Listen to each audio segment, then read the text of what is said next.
o'n i sgrechian ar y sgrin.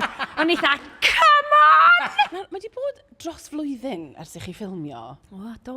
A mae gwylio fy nôl nawr. Os yna unrhyw chyfbwyntiau ti'n gweld sy'n dod allan neu rhywbeth ti'n cofio o'r amser? Sawl i chafbwynt. Dwi'n meddwl, pan oeddech chi'n deud, oedden ni'n gallu mynd lawr i'r galeri i wylio beth yn digwydd yn y sialu. A yn y benod ola, da ni'n gweld Catrin a Gerallt yn cael cusan.